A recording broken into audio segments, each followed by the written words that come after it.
reduces your landed price of products and make you more competitive in those markets. We have seen that despite Indian exports down by around 1.75% last year, export to ASEAN has grown by around 11%. The biggest setback for India has been the Northeast Asia, and that too because our exports to China went down from $18 billion to $13 billion primarily because of the iron ore exports, and secondly because of the cotton export. China itself started exporting cotton from India, which has reduced the demand from India. Of course, India has moved to the value added segment and now we are exporting cotton yarn. But Northeast Asia is an area where we have to be little cautious. Southeast Asia has done well. With South Asian countries, we have huge trade surplus. For example, with countries like China, with Pakistan. Why Pakistan is not keen to give India MFN?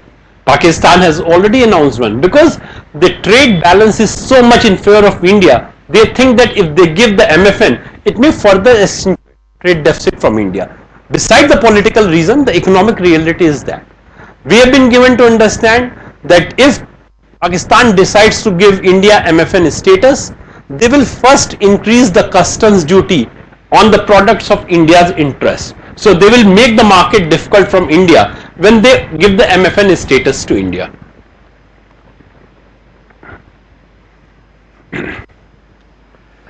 Now let me come to the foreign trade policy. We have a 5-year policy which has been announced when the new government takes over, and this policy will culminate in 2014. Our basic aim was to double our global share of merchandise and services exports by 2014. When we announced the policy in 2009, our global share of merchandise and services exports put together was 1%. It was 0.75% of goods and around 1.6% of the services, but since services on a lower base, the average of two together was around 1%. We were supposed to reach the target of 2% by 2014. Fortunately, we have already reached the target. Presently, our share of merchandise goods have moved from less than 0.75 to around 1.7%.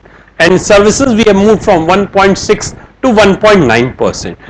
This has happened because global trade has not grown as we grew. If you look at the trend of the global trade, 2010 was an exceptional year for the global trade, where the global trade itself grew by 12%.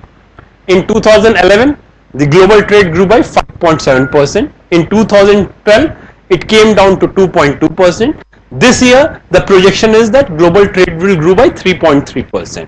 So it is not that we have done exceptionally well in export that we have acquired that target. It is because the world trade has not grown to the extent as Indian exports have grown.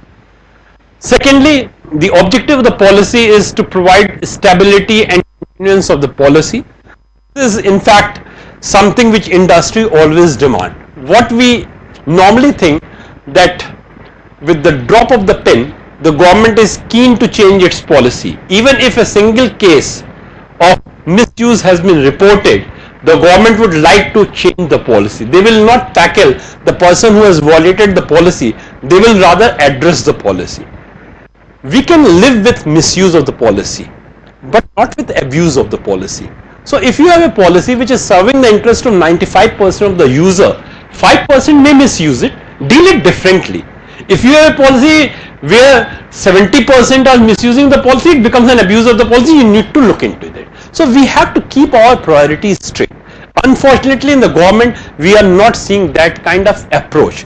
There is knee-jerk reaction. If there is news coming in the paper that in this policy, this exporter has done that, they will not deal with the exporter, they will deal with the policy, because everybody wants to touch the low-hanging fruits, because they know that if they have to approach the exporter, they have to issue show cause notice, he will come with the counter claim, they have to satisfy, then only they will.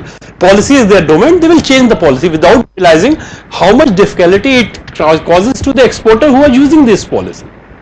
Thirdly, our objective is also to diversify product and market base. I have shown in the earlier slide how we are diversifying. And finally, we also aim to reduce our transaction time and cost. In fact, I am part of the committee which the government of India has set up for reducing the transaction cost. If you look at the government figure, the government says that the transaction cost of Indian exports is between 8 to 10%. What it means? If my goods export is $300 billion, my services export is $490 billion, I will just take it is $800 billion. Your transaction cost being 8 to 10% of that translate between 64 billion to $80 billion. So if you are able to address the transaction cost by 50%, I'm not saying it's not possible to reduce it altogether. If you address it by 50%, you can provide a support of $35 billion to $40 billion to the industry without any cost to exchequer. Though if the government gives a support of 5,000 crore to export sector, it makes the headline of the pink paper. If by doing that you can provide 35 to 40 billion dollar to the industry, I think this is something which we should look forward. The good news is that all the departments who are dealing with EXIM transactions, they have developed their own internal electronic data interchange. If you look at the customs, look at the RBI, look at the DGFT, look at the regulatory authority, they have their own EDI system. The problem is that there is no connectivity. DGFT has a system which is integrated on all the 31 offices of DGST. Custom has a system which is integrated with 105 customs law division, RBI with all the 24 RBI branches. But when it comes to talking between DGFT and customs and RBI, there is no success in that. And there the transaction cost is actually happening. Why the transaction cost happen? The transaction cost happen where the person is physically present. If you are not present, there is absolutely no transaction cost. You are not neither spending your time nor somebody can ask you the money. So if the document can flow electronically from one department to other department, then automatically you are reducing the transaction cost. The model in which we are working right now is to provide a single point interaction. What we are doing right now is that we are developing Indian customs as a single platform. Exporter or importer will file the document with the customs authority. Customs authority in turn will take the clearance from wherever required. The clearance may come or there will be an objection. If the objection is there, the authority will communicate to the customs and customs will communicate to the exporter or importer. With the result, sitting in the office, exporter or importer knows where exactly his consignment is. He is neither approaching customs nor approaching any of the regulatory authority. This is a system which many of countries have already implemented with huge success. And this is what we aim to implement it by 31st of March 2014.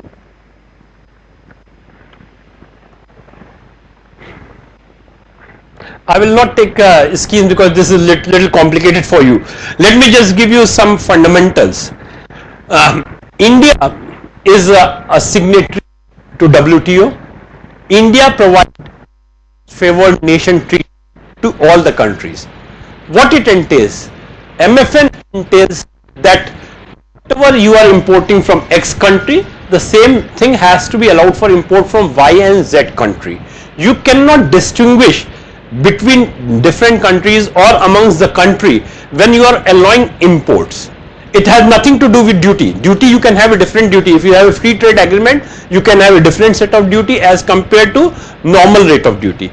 But MFN in WTO ensures that each country is provided the same treatment for its imports or exports. So if India is giving MFN to, let us say, to UK by allowing X item to come in India, India has to allow the same to Pakistan, Bangladesh and others. What Pakistan is doing is a violation of the WTO. Of course, we have not proceeded against that. But normally country provide what is known as MFN.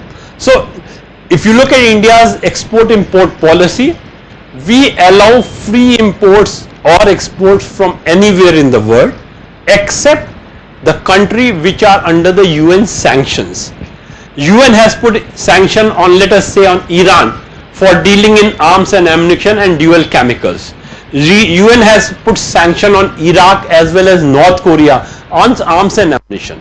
So when I'm dealing with these countries, I will not allow arms, ammunition and dual purpose chemical to come from these countries.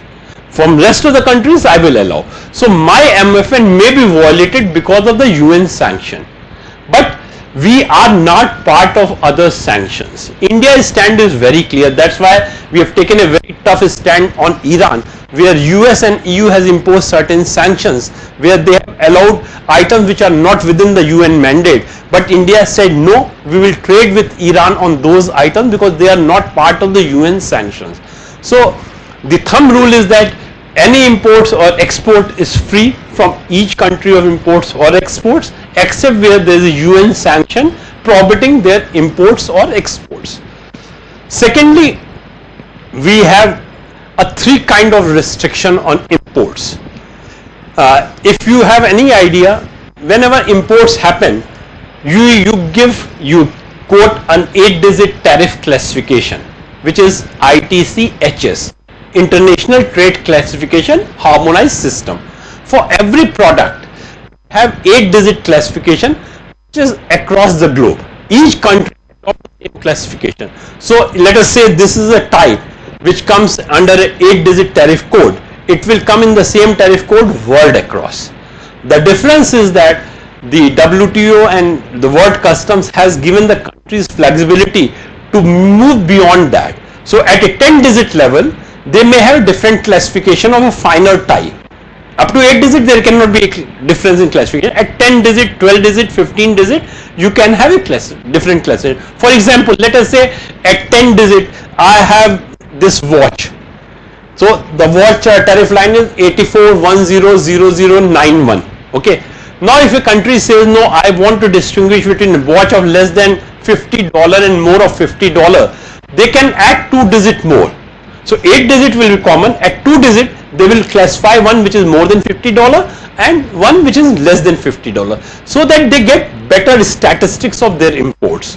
Up to 8-digit, world over, import and export code has to be the same. So if you look at this 8-digit tariff classification, we have roughly 14,000 tariff lines working in India and abroad.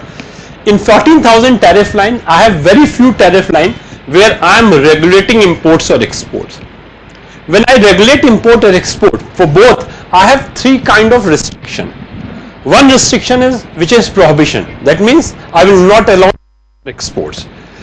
These items basically, or those items where I have either an international convention or I have put restriction because of religious sentiments of the people, or it is a health or environment consideration. On these grounds, I can regulate imports or exports. For example, there is big issue of import of animal tallow because it is something which hurts Hindus' feeling. Government of India has banned import of beef tallow. So that is something where we have prohibited import because of religious consideration. If you look at the India's tariff line, we have basically banned very few items. One is this animal tallow. Secondly, there are certain chemicals, atomic energy chemicals, where we have a Montreal Protocol which restricts free trading. So once we have this kind of protocol, we have prohibited its imports.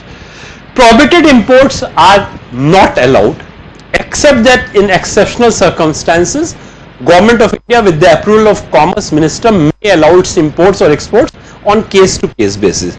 This list also covers all animals which are endangered animals, which are part of the CITES, Convention on International Trade in Endangered Species. If there is an animal which is part of that, you cannot trade in that animal. For example, the Indian lion is part of CITES. Now, if a foreign dignitary, let us say South African president comes with a zebra which he presents to Prime Minister of India, and in turn he wants to present a lion to him, it requires a relaxation which is given by the Commerce and Industry Minister, and once the relaxation is done, then export of lion is allowed. So only in exceptional cases, prohibited items are allowed for imports or export. So in your mind, if the item is prohibited from imports or export, be clear its import or export will not be allowed. Second is what we call a restricted item. Restricted items of imports or exports are those items where, depending upon the demand and supply, I can regulate its imports or export. For example, rice is freely allowed. Tomorrow, if we have a worse crop in India of rice and we feel that the rice stock will not suffice the PDS requirement of the country, we may restrict rice imports, because demand supply situation is such that we have to regulate its import. So in that case, we can regulate it.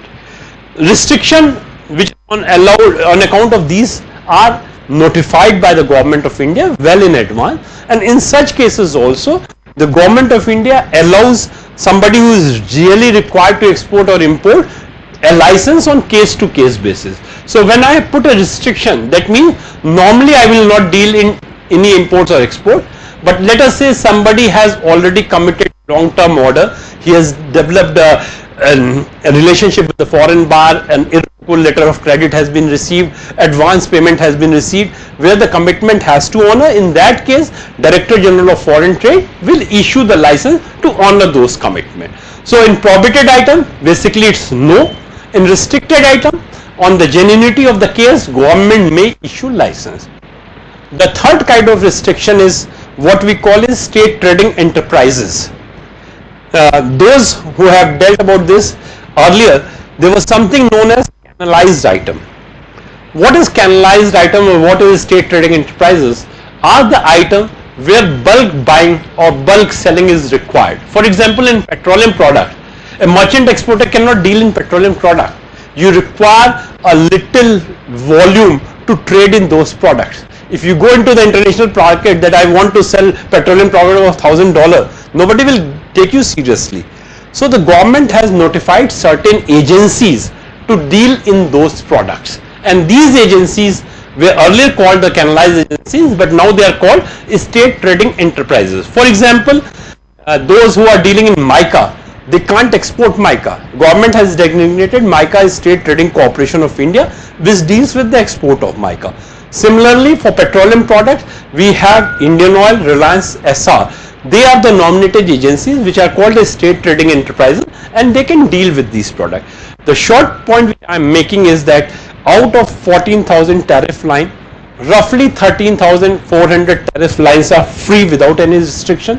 6 tariff lines are prohibited. Around 56 tariff lines they are restricted, and close to 250 odd tariff lines. And when I am talking tariff line, I am talking about 8-digit tariff line. They are under the canalized list. So any importer or exporter can deal with 13,500 items which are presently traded without any restriction. Few of the items may not be allowed to be traded, and few may be allowed on merits. So this is the classification which exports or imports happens. Now, if you want to import or exports for both, you require what is known as importer exporter code number, which is the starting point. If you want to import or you want to export, you have to get what is known as importer exporter code number. This is a code number which is issued by 34 offices of the DGFT across the country. The procedure is very simple. All that is required is the person should have a permanent account number, PAN number given by the income tax authority. He should have an account with a bank, and then he should pay a fee of just 200 rupees to get the number. This number remain in operation till it is suspended or cancelled. So it's only one time requirement of the number which one has to get. But before getting the number, you should have a firm or company. If let us say if you are a proprietor, if you have floated a proprietorship form, your own permanent account number will suffice. All that is required to open an account in the bank, which may be a current account, which may be saving bank account, and you can get the number. That is the starting point. These are importer exporter code numbers are required for commercial transaction. If I am let us say I am sick and I want to import a medicine, for that I don't require importer exporter code number. If you want something for your personal use, IEC code is not required. Importer exporter code numbers are required only for commercial use. So if a doctor, let us say, want to have a diagnostic equipment, he requires importer code number because he will be using diagnostic equipment for his professional use. But if let us say you want to import a blood pressure checking machine, you hardly require an importer exporter code number because you will be using it for yourself. Secondly, if you are a state government department, central government department, if you are embassy, they all are exempted from importer exporter code number. That is the first thing. Second thing is that not for export or import. If you want to avail certain benefits from the government, then you get what is known as registration cum membership certificate, RCMC, which is issued by Export Promotion Council, FIO, and number of organizations, but it is not required for exports. It is required subsequent to export if you have to get a benefits. Now let us look at why government provide benefits to exports. The fundamental principle which works in any of the government is zero rebating of exports. What does zero rebating of exports mean? Zero rebating of exports means that there should not be any component of tax or duties in exports. When you are exporting a product, it should be free of taxes and duties. So if there is any good taxes and duties in it, the government of India or the state government has to refund the duty. Why we are not exporting goods with taxes and duties? Because in importing country, the goods will be subjected to their import duty. If it has element of taxes and duties, there will be import duty on the taxes and duties also. That's why when we say there is rebating of duty, that means there will be no tax on any of the product which you are exporting from the country. Lot of the schemes of the government of India basically provide zero rebating of exports. When you are exporting, what happens? I am exporting a shirt. For exporting a shirt, I have taken a fabric. Okay, I have taken a fabric. Fabric is domestic fabric, on which if I have taken from the factory, there is an excise duty which the factory's manufacturer has paid. There may be a sales tax which has been paid, and both needs to be refunded. So option to the exporter who has taken these duty paid item, one option is that when he export the product, he get a refund of the duty which he has paid to manufacturer in the form of duty drawback. Other option available to him is that sales tax which he has paid, which is now VAT, that is allowed as a VAT refund. So VAT refund is given by the state government because VAT has been collected by the state. Drawback, since excise duty has been collected by the central government, drawback is given by central government. We work in federal structure where certain taxes are the states and therefore they have to be recovered with the state. Certain taxes have to be paid to the central government and therefore they have to be recovered from the central government. Secondly, when you are producing a goods, it is not that only the raw material will help you. You require machinery also to manufacture it. In most of the country, particularly in Europe and US, you will see that the capital goods imports attract lowest duty. In India, for two reasons, we have not been able to reduce the duty to the capital goods to a large extent. One is that we have the inverted duty structure. If on a capital goods you reduce the duty to zero, what will happen to capital goods manufacturer? On the steel and other parts he is paying 5 to 7% duty. So if on the end product you bring zero duty, he is not able to compete. Secondly, capital goods itself contribute to roughly 20% of the total duty collection in the country, and this is something which is a sizable revenue from the government. So the government is not keen to forego the duty. What is the midway which they have arrived at? They say that if you require a capital goods for export production, we will allow it free of duty with an export commitment. So they have come with a scheme where they allow you import of capital goods without any duty, provided you undertake an export obligation. The export obligation is normally 6 times the duty saved. You imported a capital goods of, let us say, 1 crore. The normal duty was 20 lakhs, 20% 20 lakhs. You have not paid any duty. You saved 20 lakhs. You undertake a commitment that within 6 years time, you will export 6 times of 20 lakhs, that is 1.2 crore. So whatever duty loss government has suffered, government in a way have offset it through additional exports for the country. That is the way in which the capital goods scheme works into it. When it comes to the raw material, many of the company may say, no, I am not interested in taking the material from the domestic source. I want a better quality material. My supplier will supply the material also. Governments have issued an instrument where the government allows you to import these raw materials also without payment of duty. They give you an authorization. Authorization entails you to import whatever you require for your export production and discharge the export obligation by exporting the commodities. For example, let us say I have got an order for export of 100 shirts. For each shirt I require 2.5 square meter of fabric. So for 100 shirt I require 250 square meter of fabric. I'm not interested to take fabric from the domestic market. Government gives me an authorization where I can import 250 square meter of fabric without duty. Customs allows me clearance without charging any duty. When I export 100 shirt, my obligation is discharged. So I get the raw material without paying the taxes on it. In a way, it helps in your liquidity also, because if you pay the duty to that extent, your money is also blocked. So this kind of instruments is also available to you. But the biggest user these days is the drawback, where you take the material from domestic sources or import it. It's a duty paid material you use for exports, and the government refunds you in the form of duty drawback. The advantage of the duty drawback is that as soon as you make your shipment for exports, immediately the amount is credited to your account, and that is something which is working very efficiently. Of course, at few ports there may be delay of 7 to 10 days for getting the duty drawback. We also have, beside these duty neutralization scheme which attempts at zero rebate, we have something which is known as promotional scheme. Not that exports are suffering any duty, just with a view to promote exports,